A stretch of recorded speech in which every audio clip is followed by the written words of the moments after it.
Hi, you're listening to the Android Guys podcast. My name is Scott Webster. Today's episode is a little bit different. This is another one of our interviews. For today's episode, I spoke with Ian Greenblatt. He is the TMT practice head at JD Power. We'll get into what that actually means, what those letters stand for, what does JD Power do in the mobile space, and a few other things. So, enjoy.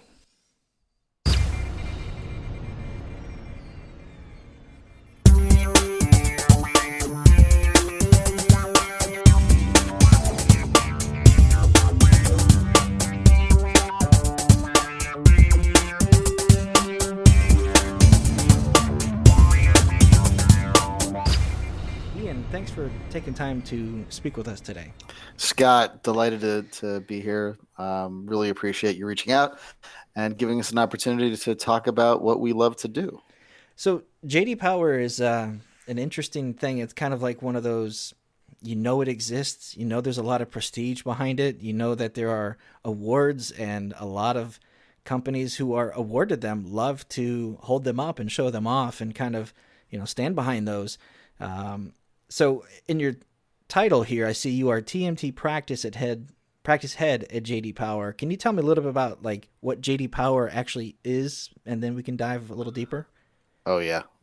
So some people think of us. They're the car trophy people, right? Right. I think I hear about Chevy talking about them all the time. What we are is a 50-year-old leading global data and analytics and consumer insights company.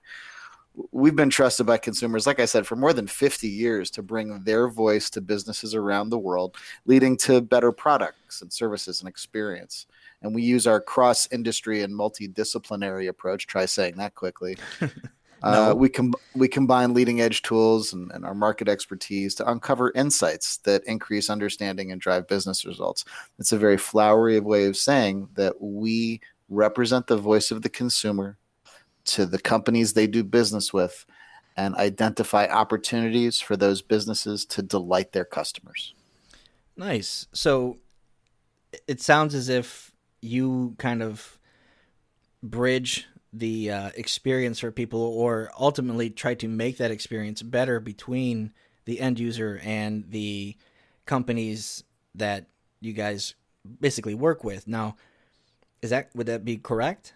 Just so. In fact, it's kind of funny. Not everybody knows the story of how this all started, but 50 years ago, Dave Power and his family sat in his kitchen taping quarters to postcards and sending them to new car buyers and say, "Would you please take our survey and send us back information on the following?" Wow. And so with that feedback information, a very powerful tool, especially at the time in 1968, Dave and his group of associates were able to influence Detroit and later Japan on literally on car design, on feature rollout, what's working for customers and what isn't. So it sounds like it started out, was it just kind of like objective, unbiased, kind of like give us your information and then we'll relay that to them, or? Well, it's always been objective and unbiased. I'm going to have to throw up a flag there. Well, did it start that way? It was absolutely started that way. It's always been a third party, trusted party. We're here to be your voice without any sort of political, philosophical, or religious agenda. It's just the facts, ma'am. Nice. And at a glance, I want to describe the scope of this. We survey more than 5 million people a year. We have over 175 annual benchmark studies. We field studies in 19 countries and 31 languages.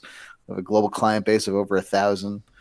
And back in the home office, we have over 800 staffers, including statisticians, data scientists, PhDs, and consumer insight and analysts, all put together with a very singular focus, and that's to provide actionable market intelligence to, in my particular vertical, technology, media, and telecom product and service providers. That's what TMT stands for. So you mentioned verticals. How many are there under JD Power? There's 24, including sub-verticals, but the biggest one is automotive, right? The car trophy people. Exactly. Not really. But yes, automotive is probably our largest, but we also have very big practices in the utility sector, in healthcare, in financial services, in travel and hospitality, in home improvement, insurance, and also TMT. Are there? Let me see here. Like, what is? Are And these? I can send you a list later of some of these salient points so that you No, can make it easier. no, that would be great. Yeah, because I Sure. imagine we'll have some written content to kind of put out with this as well, so people can kind Sure. of read that. The reports and the teams, and it sounds as if it's like this always, it's always happening type thing. I mean, with 5 million people, you can't just pull them quarterly. It's got to be, how does that work? Like maybe more specifically in your vertical, is that something that like every day you're gathering information or seeking? Like, what does a typical day look like? It never stops. We field in months. We um, report back in waves, and sometimes we produce studies in volumes or annually. So think of waves as quarterly, volumes as half a year, or annually. Okay. And we're always in field. We're always asking. We're always putting the survey out in front of folks. Now, as you break that down, I know in the smartphone space, I've been aware of JD Power prior to running the site, but more each quarter we'll see we've got maybe the fastest network or the most reliable network or these different types of things that carriers tend to kind of pump their chest a little bit, stick it out a little bit and say, hey, this is what we were rewarded for. As you guys collect that information, do you guys have like hard stopping dates where you say anything that we've collected prior to this is what qualifies here, and then you just make decisions on? Yeah, the awards and the insight is based on a particular calendar year or division of the calendar. Okay. Now, with the people, I mean, with that many people out there, 5 million, as you hear, studies, and it comes to mind as like a Nielsen family with TV ratings and things. Is that analogous to that? As like people, are they the same people every time? They're definitely not the same people every time. Okay. That would skew the sample. Oh, Not the same person every time for every study. Now, obviously, the world is a finite place, and we've only made so many people, right. and so many people participate in surveys, but it's never the same people for the same survey Okay. twice in a row. Like we Is, don't do that. are people able to say, "Hey, I'm interested in being, part of a study," or do they? Yeah, we do contract occasionally with outside survey companies as well. Okay. And those outside survey companies will generate a unique populace from which to get our survey results. Okay. Yeah, because I know as I walk through the idea of this in my head, it's like, hey, I'd like to be interested. I'd like to provide some feedback in this space, but I imagine that people, to get the true unbiased, objective, blind taste of things, you don't even really want to know you're being surveyed. And Well, you do doing a survey is there's a virtuous cycle there, right? You're improving a process, so it's not so bad when people want to take a survey. The mhm, harder part, I'd say, is that how do you say this? Those who seek to offer their opinion tend to not be the ones you really want offering their opinion mhm, because we have the internet effect, sure, right? Where everything is amplified to the nth degree, right, and you either get 5 stars or half a star. right. Well, yeah, and that's the first thing you do is if you had a bad experience, you complain and you tell everybody. But it's very rare, you pull the manager aside at a restaurant and say, "Hey, this was really awesome. This person was great. The food was wonderful." They seem genuinely taken back by that and like, "Oh, it's great to hear that." We don't normally they don't ask the manager to come over to a table to give us accolades. It's It's funny is I must be a mutant. I absolutely delight in doing that. yeah, It it's makes me so happy to pull a manager aside and say, I "Hey, just so you may already know this, but right, your service fantastic. yeah, He did great." and that's it. It makes it makes me want to come back when I know a place, if I can, kind of have that relationship with them. So that kind of dovetails into a question of relationships. Do you guys have relationships like on one side of the fence or the other? I know you have your studies, but do you guys have relationships with, in your sector with carriers? Of course. Okay. What does that look like? Um, so we are a trusted third party advisor. So if you think about it, we have the ability, among other things, one of the things we do exceptionally well is around NPS. Are you familiar with what NPS is? I may not know by the acronym. So Net Promoter Score. Okay. Okay, so Net Promoter Score is a measurement that how many more promoters than detractors do you have? So if you put it on a scale of 1 to 10, people rating you 9 and 10s are promoters, people rating you 1 to 6 are detractors, and the people in the middle are passives. Okay, and the Net Promoter Score is the number of promoters minus the number of detractors. That's your Net Promoter Score, and it's typically used as an index of customer satisfaction, how well people regard your company or brand. Okay. Now, the reason why it's so critical to work with your net promoters, and P.S. JD Power is the only. It was created by Bain, and we're the only Bain certified source of NPS. Okay. Okay. But part of the reason why it's so important to work with them is because promoters, that's your best possible hot lead. They tell their friends, they tell their families. The families, these are trusted relationships, and so those come with a weight that you can't purchase. Okay.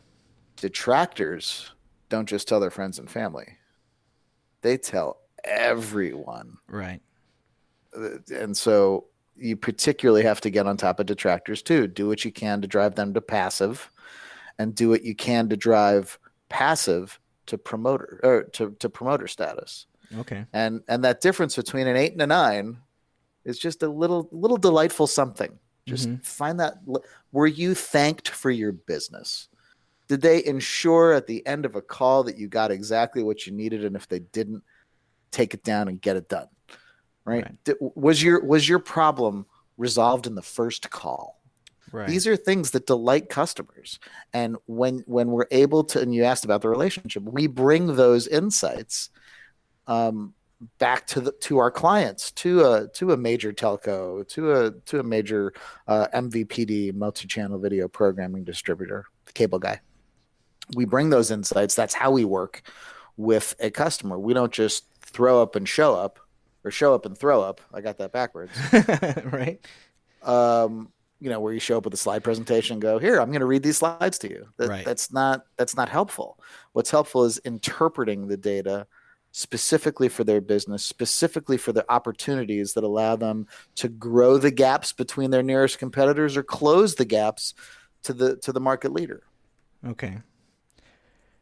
Do you give that information like as blind, like, hey, here are some particular people that, were some red flags or some information that we found that these carriers can maybe follow up with directly? Or is it kind of like, here are the trends, here's what we saw, you need to address it kind of wholesale?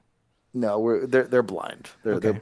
They're blinded out. You can't say survey participant 452 said that he's very disappointed with your brand because XYZ. You should call him. Right. No, we don't. That's not. We don't do. They're relationship social media coordinators that do that sort of thing. This is not that. This is the broader. Consumers are pleased by this sort of behavior. Let us pursue that gain in process by making these changes. Gotcha. So that brings up a point of like, consumers are pleased with customer satisfaction. Have you guys noticed any particular changes? Are people more picky, or are they easier to please now? Are there changes in how satisfaction is viewed? That's a great question. Year over year, customers are more and more sophisticated, and it takes more and more to delight them, to just go beyond pleasing them to delighting them. So what worked last year is table stakes for this year. What delighted you last year is table stakes for this year. That's interesting. I know that when it comes to buying, consumers are getting more and more educated, and they can just, people can purchase a phone off the internet now without actually touching it because they understand the specifications and features. So you don't have to go into the store, but people have different expectations as to like, this should be a seamless process. This should be painless. This should be, take this much time. And so that raises, it kind of raised that question, because I know the rising tide, or, if it's going down and everybody, all of the carriers are in this same space saying, man, it's getting really hard to kind of stand out from the pack. If everybody's kind of, ebbing and flowing in tandem, then I guess it becomes difficult to kind of step out and say, hey, we are really good at what we do, And that's why we work with our clients to help them stand out, to help them find the thing that they're particularly good at and excel. So, for example, there's a great it's a great story. Instead of accolades from some of the companies we cover, right? We like to say, if you want to be a champion, act like one. Right. Behave like a very successful company, and sooner rather than later, you'll be a very successful company. Right. One of them, and I'm not going to tell you which one, but they post a series of inches on their website, and they say, try not to beat your one company who's your biggest competitor by leaps and bounds, because eventually another company will come along, do what you do, just a little bit better or just a little bit cheaper, and then your only source of difference, your only source of standing out will be gone. Instead, exceed your competition in every facet by just a few inches. Yeah, that's and interesting. You'll be better. You'll have a stronger all around company and compete at highest levels for a longer period of time. That's an interesting philosophy. That's cool. I liked it. It kind of blew my mind the first time I heard it. I'm like, oh, Yeah. that's really good. Because usually you hear, no, I got to do this one thing better than anybody else could possibly do it. Right. Or I'm just really good at everything. Yeah. Well, yeah, because if you think of like, yeah, their network is great, but I can't call them with a problem, or I go into the store and I wait forever, or the return policy is a pain in the butt. So if you're really kind of firing on all cylinders, then it's like, yep, it's consistency. I know what I'm getting from, carrier A, as opposed to what I used to get with carrier B. Well, Scott, one of the things you'd mentioned is, what are some of the things that have changed, right? You've been talking about this stuff and you've been helping folks. What's changed? Well, I'd point at the move back to brick and mortar stores and the migration of the stores from what feels like what used to be a bank teller, right? Mm-hmm. Somebody on the other side of bulletproof glass, and neither party were very happy about it. To community centers where you're invited to come in and interact with the team and cast members, in some cases, and you're able to interact with the product and give your feedback on the product and get your problems handled by a person, not an IVR. That's the voice, the automated voice AI when you call in consumer insights. So I'll tell you that, I wouldn't say based on our suggestions, but there's a correlation to we suggest the sort of thing that outreach to the community is a way to drive satisfaction. Satisfaction drives loyalty, and the inverse is true as well. Loyalty drives satisfaction, and both of those things drives a more delighted customer and higher profit ultimately. Right. Now, do you guys see things? Maybe can you guys spot them before they happen in terms of like maybe trends and say, we suggest this to kind of get ahead of these things? Or do you guys, is it reactionary? This is what we found based off of what you're currently doing. So that again, that's a very astute question. So our surveys are perception based surveys. Okay. So we go out, we ask people how they feel or how they thought about a certain thing, about a certain question. And they respond to a number of questions, 1 to 10, 10 being the highest, 1 being the lowest. And we apply those answers to attributes, factors, and an index to come up with a score, right? That's how we benchmark a company, because all the questions are the same for that company, for that study. And then we weight them appropriately, and that's how we come up with the index. Gotcha. Do you have a rough sense of how quickly some of these carriers are to kind of incorporate their scores? And like, do you ever see something where it's kind of like, wow, they really turned that information that we provided and they acted on it quickly? Any type of like spikes in metrics or anything that you've identified? Uh, yes, but given that I'm not going to tell you which are Sure. particularly my clients because they get to enjoy No, sure. a Yeah. level of non-disclosure, I will tell you that yes. What's more exciting, rather than a company that instantly listens to what you say, because by the way, this is a wonderful dilemma to have, a company that spends a lot of time on what you have to say or does it right away. Mm-hmm. Um, great problem to have. But what I'd tell you is what is more impressive, I think, is a client who commits to a course of action that takes longer than a wave or a volume. That take a look at a particular mobile carrier made a decision, gosh, in the 2012 2013 timeframe to change from to be go from being arguably one of the worst in customer care Mm-hmm. to arguably the best in the world at customer care. Right. So that was not an inconsequential or short trip. Right. They made commitments to themselves and to their brand promise to excel, and they have. Right. It's kind of like that, turning the ship around on the ocean. It takes Yeah, you a long time, but when you get heading 180 degrees in the opposite direction, it's well worth it. So yeah, I can see how if you make these little tweaks and twist the knobs and say, hey, we're gonna make call quality a little better in the southeast and do this, but if you're doing this entire kind of like initiative as a company, that's where it becomes easier for somebody to become one of those, net promoters and get out there and say, hey, you know what? I can really evangelize this brand now because it's not the one that I, played with 7, 8 years ago. They are a completely different company. exactly. So I'll point you to, and taking zero credit to it, simply other than I'm showing you market intelligence. Okay. Okay. I would point you to T-Mobile's team of experts. Okay. This is well, it is kind of revolutionary. I was going to say it's the next evolution of customer care, but it's really revolutionary because it's what they've done at the orders of the very excellent Callie Field, who runs the customer experience organization. They have created literally teams to deal with problems. People call in, they get the team, and the team resolves the problem. So that every discipline is represented. By the end of your call, you're going to have it fixed. It will be done. You will be happy, and it's driven some really nice satisfaction gains for them.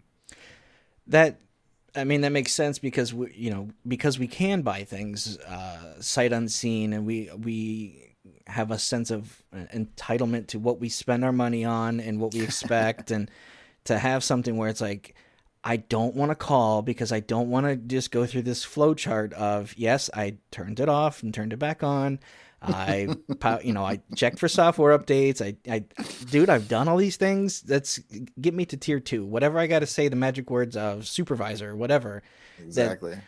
That is completely different. I mean, it goes back to having a guy like calling saying, well, I know that Ian's going to take care of me when I call because he's a human. He talks to me. It doesn't just reply to prompts, that automated. You have it exactly right. Again, that's a great insight. The notion of we're in this together. Mm-hmm. We're going to get through this together. That's why every time you are transferred or put on hold on a customer service call, your satisfaction dips tremendously. Right. So if I have to retell the story, my satisfaction drops. If I have to wait and then decide if I'm going to have to tell the story again, my satisfaction's got to drop. But if the first time I speak to a person on the line and we work it through and I've told the story, now it's you and me versus the system. You and I are going to work through this system, or we're going to get the help I need. That drives a level of satisfaction that is measurable and fantastic. Mm-hmm. So when it comes to satisfaction and different awards, do you see that consumers care more about just the overall experience versus call quality or best network? Like, there's a lot of different things that people can kind of, hide behind. But do you see in your information that consumers really care about one particular thing over all others? Yeah, that's a more complicated question than I think Okay. you intended. Um, Yeah. As well, it came because it out of means, that. well, no, the things that carriers excel in mean different things to different folks, right? Right. So if I'm a business user, or like, for example, a medical professional, and I need to make sure that I'm on call all the time, no matter what, it might make me feel better to be on the network that is rated highest for call quality. Sure. If I am particularly value conscious, it may be more important to me to be on the network that provides me the most economical plan for my needs. Mm-hmm. If I constantly have problems, and there are customers who are in fringe areas that really do that's a legitimate thing, I may want or have really complicated accounts. I may want the carrier that's well known as the best in customer care. So it has to do really with the use case as to what's most important to a consumer. But each one of these factors is definitely weighed by consumers when they think about which carrier to select. Sure. Well, I mean, I know that some of that stuff for me tends to become white noise when I hear them in commercials, see them on billboards and in print ads. But are can you tell that people look for certain things and say I'm going here because of these awards or because it's consistently rated best call quality? Yeah. Okay. No, well, for example, if you are a user of a carrier in a particular city, and that particular city or where you live in particular has less than desirable call quality. Mm-hmm. Maybe it's you happen to live in a canyon outside a particular large major metro area, and a particular carrier doesn't do very well there. Well, in your head, you're going to go like, that's it. I need the carrier with the best network. Right. And in your head, right, because you've not only been inundated with it on broadcast and social media and everywhere else, but it's been ingrained in you that so and so has the best network quality. Why? Because JD Power said so. Right. That's cool. That's really interesting because for me, I hear it and it's kind of like, oh yeah, I can't tell you who won what, where, but I know that if I drive by certain spots just in my day, I've seen billboards that say best customer service Northeast Ohio. And like, so it tells me we like, don't cut it down quite that far, but well, you're not wrong. that's what I'm looking. I'm like, okay, whose survey is that? And is it because they don't have the best call quality or they don't have the best rate plan, but best so that's where some of it's like, how much is that just like picking and choosing statistics to suit your needs? Before I came on board, yes, I was obviously aware of the brand and the tremendous level of industry expertise that JD Power had, but I don't think I quite recognized how pervasive the brand is. You can't drive to work without seeing it on the side of a bank. You can't go to work without seeing a billboard for a carrier and seeing one there. You can't watch football without seeing it. You can't watch. It's right. Our earned media, right? People repeating the JD Power brand or the like without being paid to do so. It is unlike anything I've ever seen. It's been a tremendously cool time at the intersection of technology and insight, and in my case, media and telecommunications. I've had my horizons expanded. Let's put it that way. Yeah. I didn't know what I didn't know. And now that I know what I didn't know, Sure. I love the process of learning it. That's awesome. That's really cool. That you brought up something on there that I didn't really have as a question, and if you don't have like an actual good answer for it, I'm totally cool with it. You mentioned without being funded. How does JD Power exist? Is it how does it sustain itself? Sure. So, and there's no secret here. Our studies, our surveys are not pay to play. If you are above a certain market percentage, if you represent a certain percentage of the market at a bare minimum, you're put in the index. If you win the index, you win the award, and we give you the trophy. We don't even charge you for the trophy. So unlike some where you have to pay to be on, let's say, a quadrant of some kind, if you are in the market and you are a sizable player, you are indexed, period, end of story. And if you win, you get the trophy, period, end of story. Now, to purchase the insights in the study, you have to purchase the study. Okay. So you have the information, and if you need it, it's not free information. The insights, right? Right. Diving in beyond the so-and-so has said that so-and-so has performed better than its competitors. Sure. Right? That part's free. Yeah, we get the press releases all the time and see, you look at it and go, oh, wow, this is the third time in a row that this carrier's been here, or this prepaid carrier has really made some changes. But to actually know that there's that much data below the surface, as I have this conversation with you, I can only imagine the type of insight that somebody could say, hey, this is really valuable in a true value sense to us, to kind of figure out where we can, what we can do better, and where we, can spend our time and efforts. We try real hard to provide those opportunities, right? Nobody wants to, this might be a quote maybe we don't use, Sure. but nobody wants to be told that their baby's ugly. Right.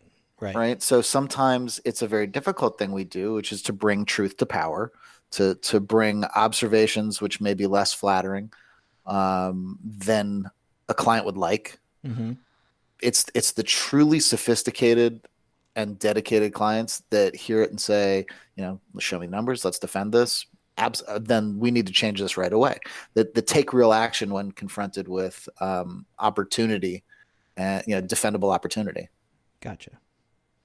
So I think one kind of major question, then I'll let you go. It's 2019. This is the year of 5G, the coming out of that, and there are a lot of for me as in the blogging space and talking to people in the real world and people asking questions of what is 5G? Is it available here? And what's the I know there's a lot of unknowns. Do you forecast any type of trends or changes or any type of expectations in terms of customer satisfaction or perceptions over the next year? Yes. Okay. Great question. Great answer. Yeah. Wow. All right. You got some time? Yeah. No. So, are there general misconceptions? I mean, can you glean that from study? Okay. Yeah. Well, so currently the latest goof, the latest market goof, and I call it a goof because it doesn't seem like it was really thought through very well. Where one carrier called their current offering 5GE, mm-hmm.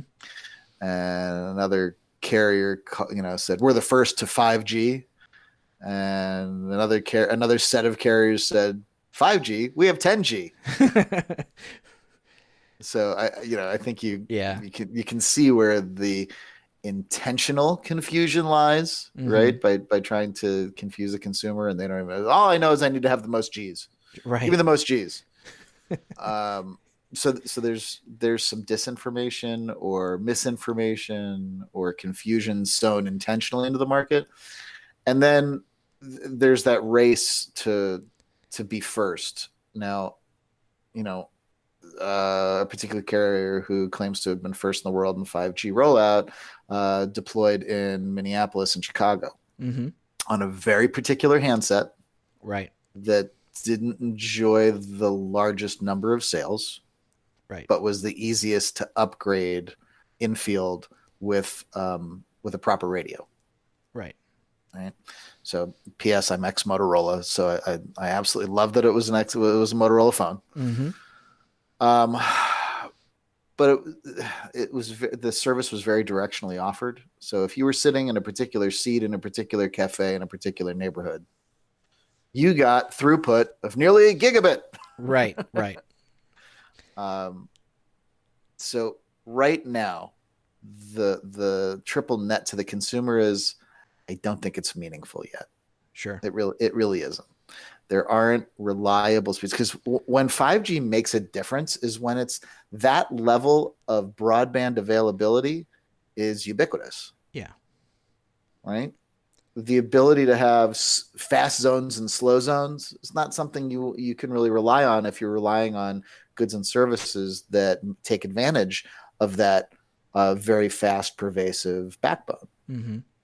So I think that we've got some really interesting market changes coming. So, for example, if I can put up a directional antenna and get gigabit speed out to a currently unserved market, well, that's going to be great because my level of infrastructure improvement doesn't involve rolling a fiber out to a remote farm. So that's great.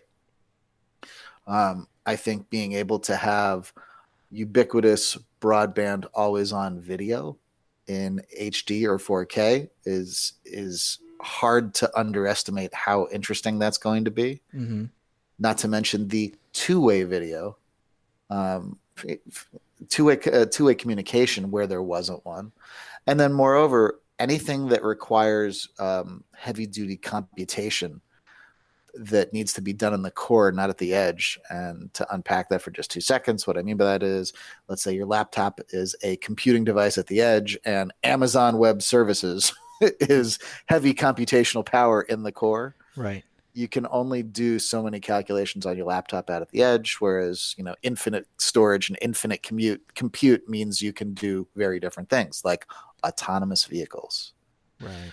So needing that massive pipeline of info, both capturing information, making those decisions, and then processing those decisions and sending out instructions requires a level of connectivity we haven't had before, especially the more massive and more dense you go on devices or services that require that level of connectivity. So this was all a very wordy way of saying, currently, it's hard to see the improvements. Sure. By mid 21, life will look very different. That's, and you brought up automotive, with the connected cars. It wasn't that long ago that the idea of having Wi-Fi in your car was mind-blowing. To say, yeah, I actually have a hotspot I can use, if I'm a passenger, I can just use that while we're driving. But the autonomous cars, the self-driving, the AI that we're starting to see, and the zero latency that is promised in the 5G, as that stuff starts to converge, we've seen it move very quickly just in the last decade, but you would imagine that it kind of snowballs and moves forward. So that's very interesting, and to me, it becomes a completely different, the TMT for me. Now I look at that and go, well, no, now does that encompass cars? Like, how does, that, and actually that's even a question I would have is like, does that become, satisfaction? How was that measured? Could you explain how that might be measured? Is that a car satisfaction rating, or is that like an experience, like these cars are provided by this particular carrier or the network or infrastructure? Great question. And yes, it all sort of is merging, right? It's important that a company has, if you're doing insight, has a lengthy experience in both, mm-hmm. in order to opine as to, what happens when those two things get together. But you're absolutely right. The experience of being in a vehicle is driven by, there is a technology component there that's undeniable, right? If I can't figure out how to use this center stack so that I can make the cold air blow on my face and not my toes, I'm not going to be a happy guy. Right. What else can I tell you? I was going to tell you that, yeah, we had mentioned a little bit about how you were talking about how this progress was made, and I wanted to talk about a couple of things. Like Sure. At my recent Empower IoT West. So we've recently created an IoT practice that's bringing practitioner knowledge to our clients. As we like to say, IoT is a team sport. You don't want to go it alone, and so we're very good to go along with. We recently had last week our first workshop. We had about 70 guests and some really incredible speakers, including Tom Kalopoulos, who's author of a book called The Bottomless Cloud.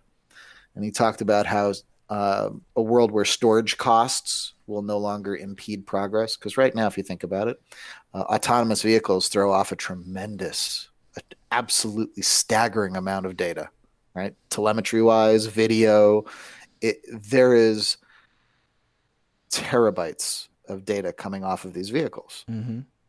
And you can keep up with that to a certain point.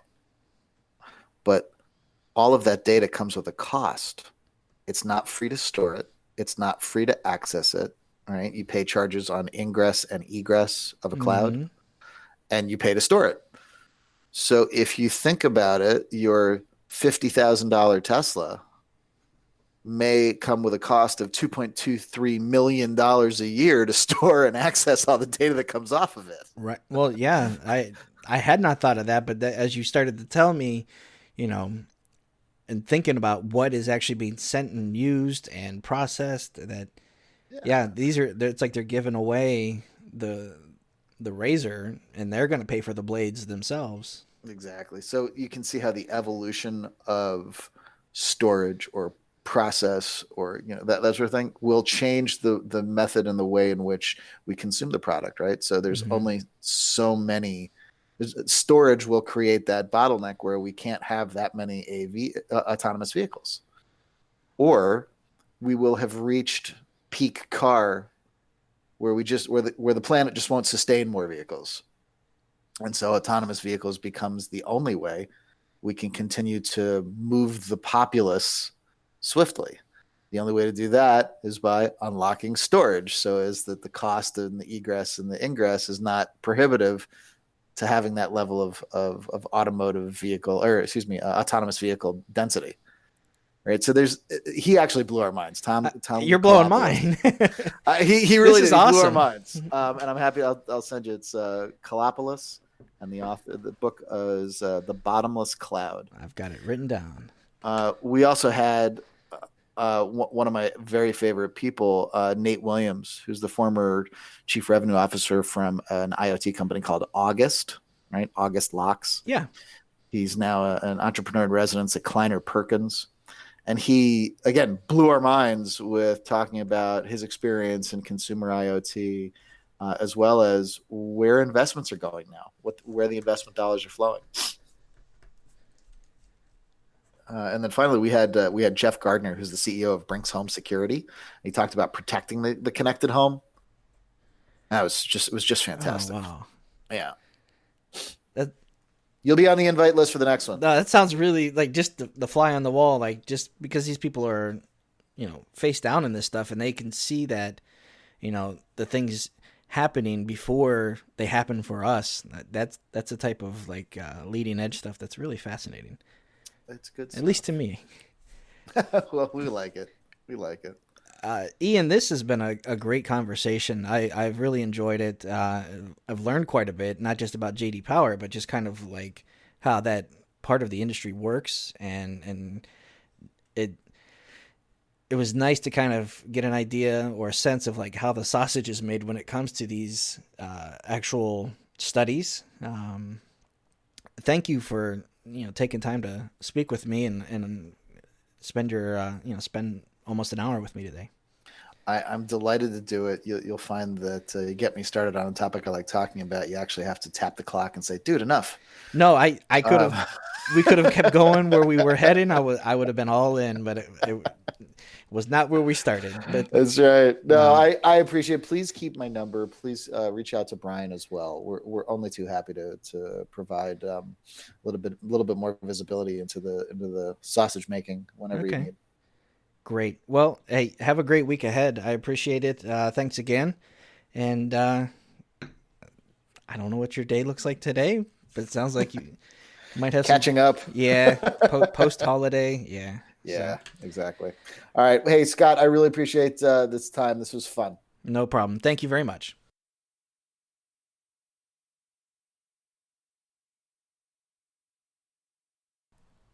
Thanks again to Ian for taking time to speak with us and share a little bit of insight into JD Power and Associates. If this was your first time listening to the podcast, we would appreciate if you subscribed or gave us some feedback. If there's something that you'd like to suggest, maybe for an upcoming episode, or maybe you had a question about today's episode, feel free to reach out to us at podcast@AndroidGuys.com.